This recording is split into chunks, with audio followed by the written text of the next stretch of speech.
Hi, you're watching Left Foot Media. My name is Brendan Malone, and today I'm going to talk about the absolutely phenomenal television series, the mini-series event that was Chernobyl. Chernobyl was just awesome. It is one of those rare pieces of television in the modern era that just punches so far above its weight. They are few and far between now. But man, this show was awesome. Great storytelling. Awesome writing. Truly excellent writing. The characters, the profoundness of what's going on, the acting is just top shelf stuff. And of course, then you've got the cinematography and the visuals and everything else. This is a great series. It doesn't just, I think what makes it so great for me is it could have been like a biopic type thing that just sort of told biographically the events and presented them to us, or it could have been more of a sensationalist type thing where it takes the events and then uses the events to sort of inserts a whole lot of popcorn drama and thrills to try and hook you in and keep you interested that way. But instead what it does is it just very methodically, it uses these events and talks about these important events, but also says important things about those events and about the characters involved and about what was going on, the various machinations that were going on around the Chernobyl incident. This series automatically resonated with me before I'd even seen a single episode. I didn't need to be convinced to give it a try because Chernobyl was something I remember. I was a kid, I was 10 years of age when Chernobyl happened. And I remember, even here in little old New Zealand, as the information slowly began to sort of come out about what had actually happened, it was a big deal. Chernobyl was a big deal. And I remember even a couple of years later, there was a bit of a scare about whether or not certain food products were being shipped around other parts of the world, whether they might have had some association with the regions close to Chernobyl, and whether or not we'd actually had... I remember my parents checking labels in a supermarket because of the possibility of contamination. It was thought that maybe some things might have been shipped out containing products that may have come from that particular region. And so it was a big deal. And I think the other thing that really amplified it for me as a kid was the threat and the fear of global nuclear war. That was a big deal. It's kind of hard to grasp outside of the Cold War era, if you never experienced that, just how frightening and serious that fear was for a lot of us. I remember as a young kid, I would quite regularly go to the school library on rainy lunchtimes, and there was one book in particular that I'd always go and take off the shelves and just read, and it was about nuclear weapons and nuclear war and how big the various yields were of different warheads and how big the blast radius would be and what it would all mean, and I would constantly dissect it, and books like, I don't know, Z is for Zachariah and Neville Shoots on the Beach. I think I was 13 when I first read that. The story about a nuclear holocaust that has happened in the Northern Hemisphere, and those of us in the Southern Hemisphere here in Australia and New Zealand, it's based primarily in Australia. It's about the fact that there's this growing radiation cloud that is now working its way south down to us as well, and eventually we will all die too. But we're not killed by the initial attack, we're killed many months later by the radiation and the radiation cloud. And so it's about this group of characters dealing with this reality and this impending doom. And it's such a great story. But it was such a terrifying thing because we were petrified. This was a possibility. And actually, the world came very close once or twice too to this actually happening.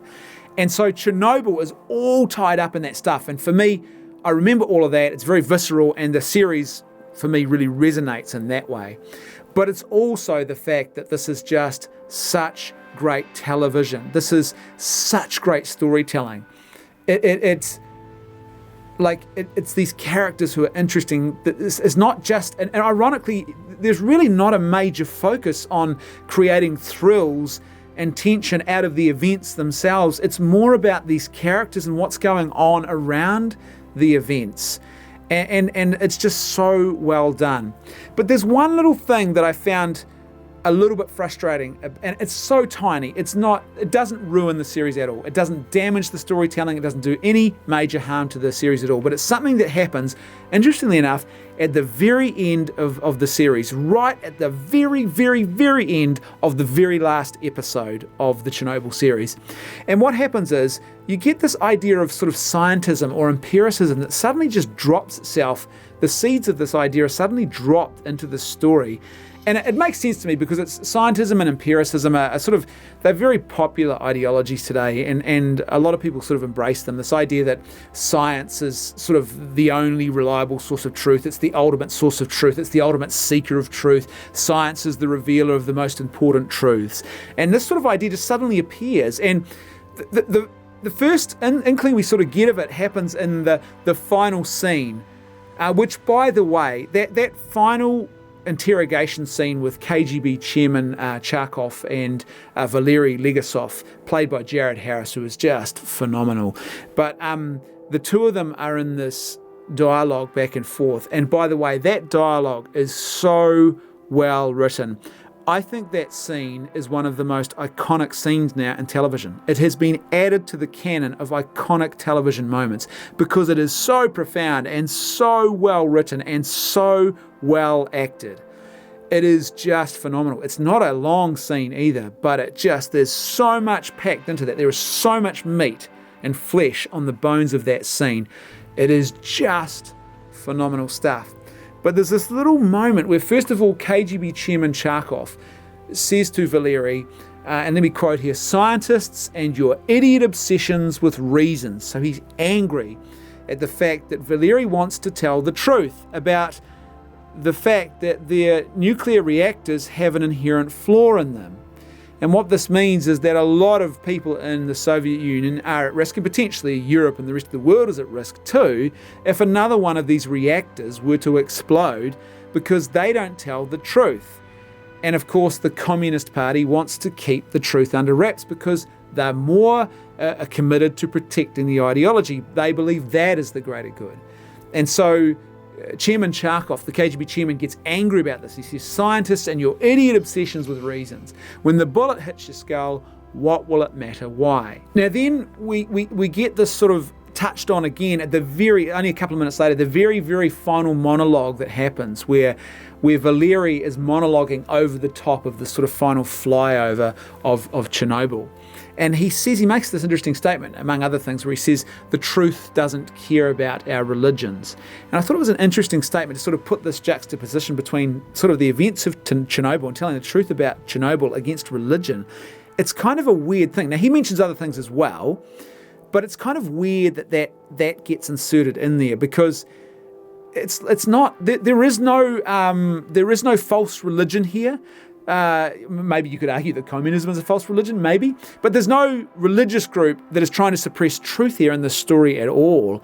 It's about ideological suppression of the truth, and so it's an odd thing to insert, but it's very, very much consistent with this whole empiricism thing that that science and scientists are sort of like the new clerical class. They are the revealers of the most important truths, and it's kind of odd because it's so inconsistent actually with the rest of what this TV series is all about, and I think why the TV series is so good is because it doesn't just focus on the events, as I said, it actually focuses on some profoundly important implications and exploring and opening up the moral questions and the implications around what goes on around these events.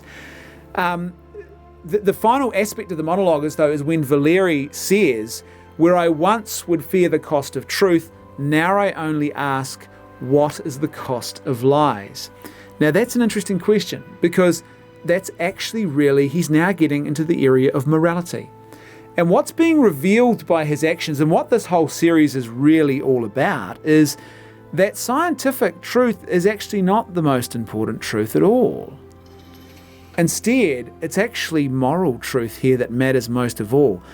Whether or not he tells the truth has nothing to do with his scientific knowledge. It's everything to do with his conscience.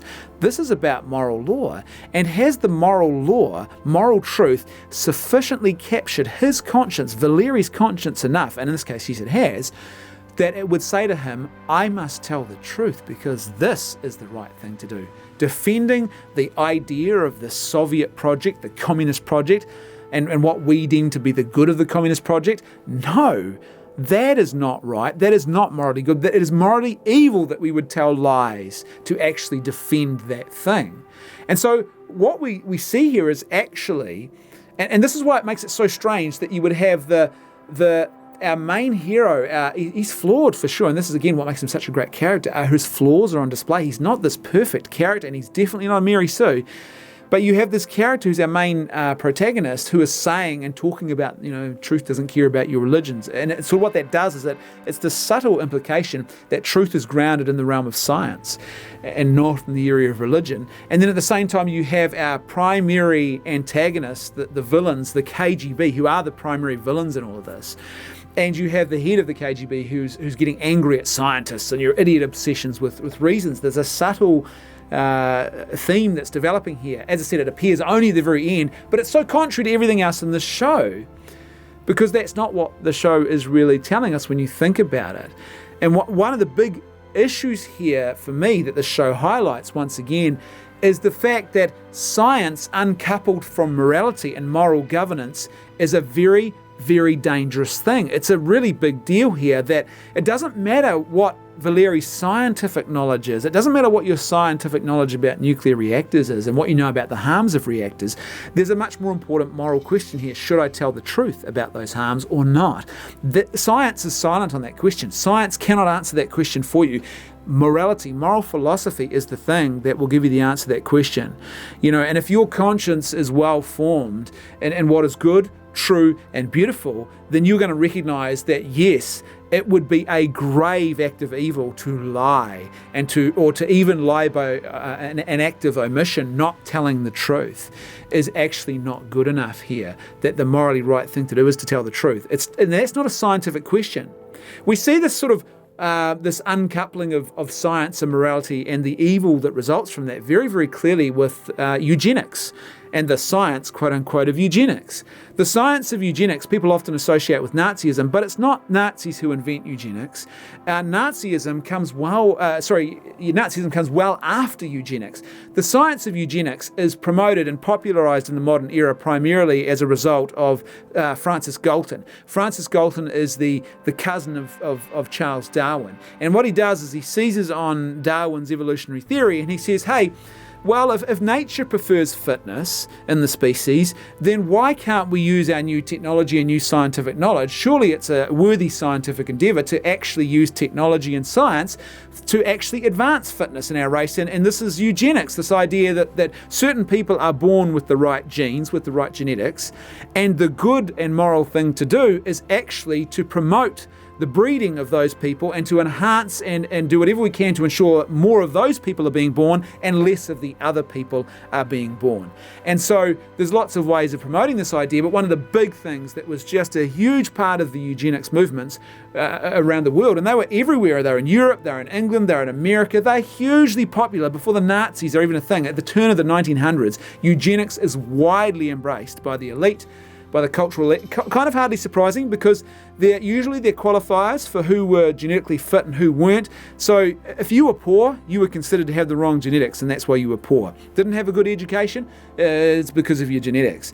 And so what happened was usually it's only really the sort of the top 20-25% of society, those who are wealthy and in the what you might call the elite category are the ones who have the right genes that we want to keep propagating, and those others are the ones we want to discourage.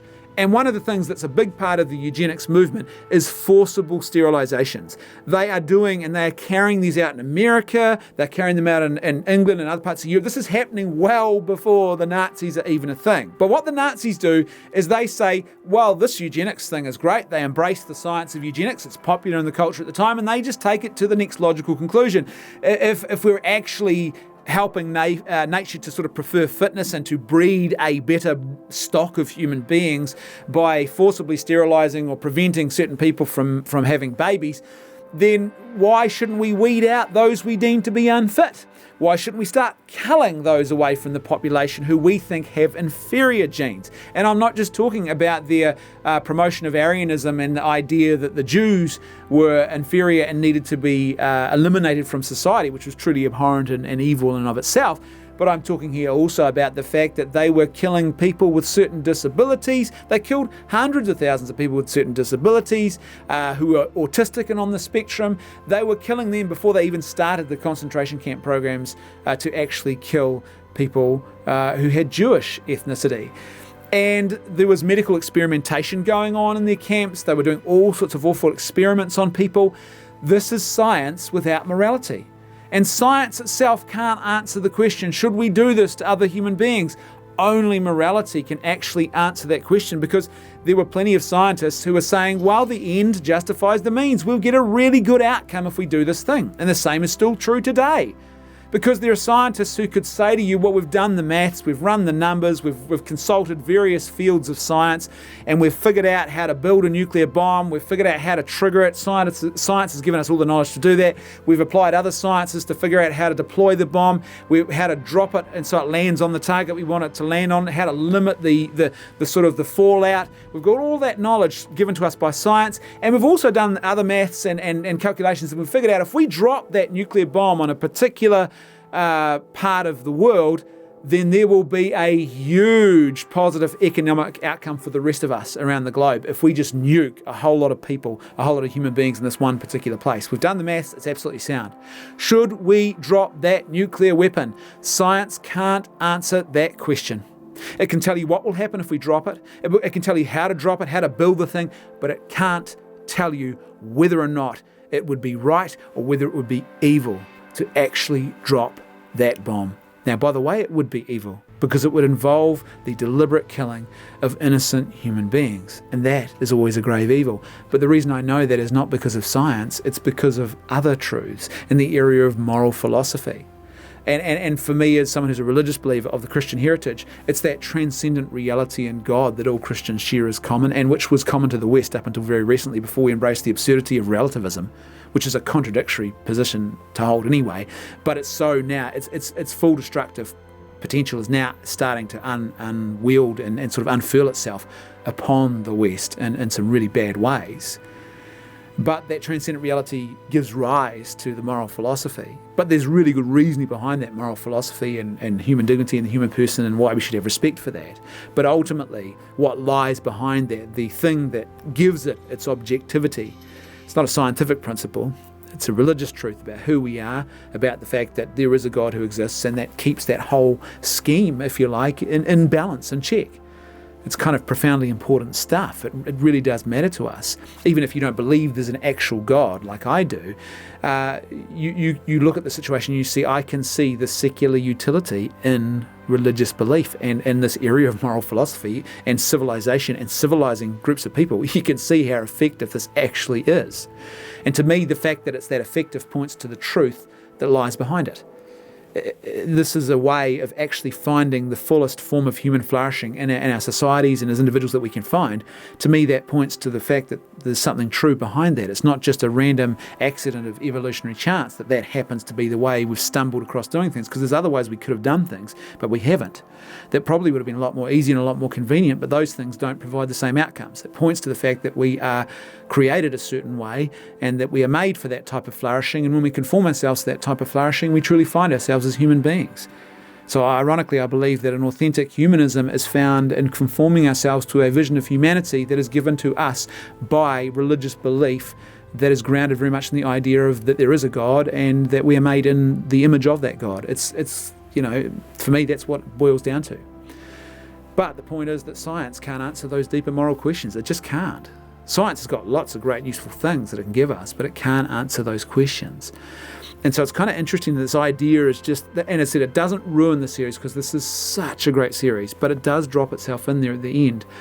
And I think one of the things that's so odd is that it's so contrary to the grain, as I said, of what Chernobyl is actually all about. Ironically, Chernobyl is not really about Chernobyl. It's not really about the events of Chernobyl. Yes, it does tell those events, but it's actually more about morality and about communism in particular and the destructive nature of the immoral doctrines of communism and how destructive that is to the human person and human societies. When people's consciences are bound, when people's freedoms are restricted in unjust ways, which is what communism did, this is the kind of evil that can result. Now, yes, big corporations and free societies can do evil things and cover them up, but there's something inherent you see in the story as it plays out in the show. It shows us this, and Chernobyl is kind of like the object lesson. The events of Chernobyl are like the object lesson to teach us this. There's something inherent here in the immoral doctrines of communism that actually make this whole situation worse and actually cause great harm.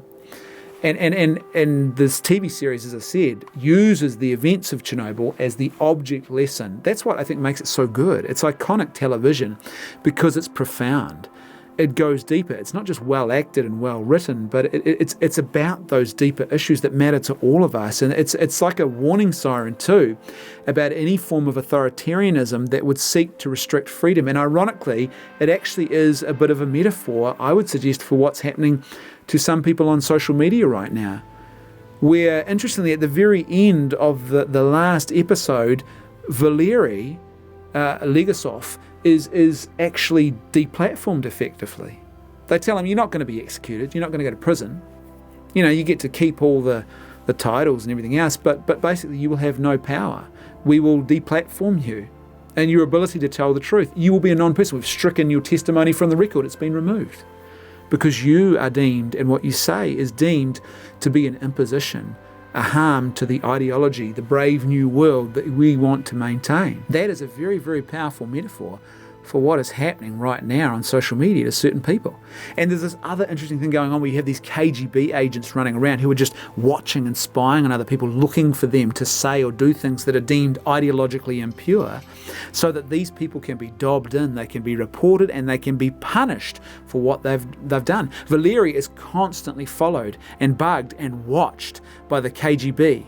And as soon as he says or does anything ideologically impure, that he is reported. They report on him. The same sort of thing is going on right now on social media. And what's interesting is, and why this is such an important parallel, is the KGB agents who are doing this seem to be totally clueless to the fact that by supporting and upholding that very system, they are directly putting themselves in harm's way. That system is the very system that contains the seeds of their destruction and could have resulted in their very death through nuclear holocaust, because they are perpetrating and helping a system to remain alive that actually is hiding the truth about these nuclear reactors. And there's other nuclear reactors around the Soviet Union, and if one of them had experienced the same thing, those very KGB agents could have been the very victims of that system that they are propagating. And that's what's happening today on social media. There are people who are actually propagating a system and an approach to how we should punish and deplatform people on social media. They are propagating and upholding and protecting the very system which will eventually come for them.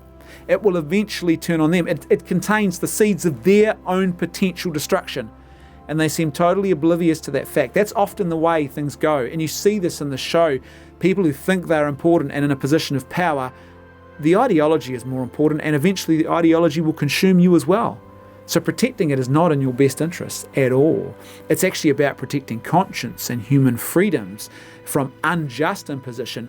That is how you do the thing that is most necessary to maximize human flourishing. You can't ever guarantee it, but you can certainly do things that will guarantee you'll limit it and put it at risk.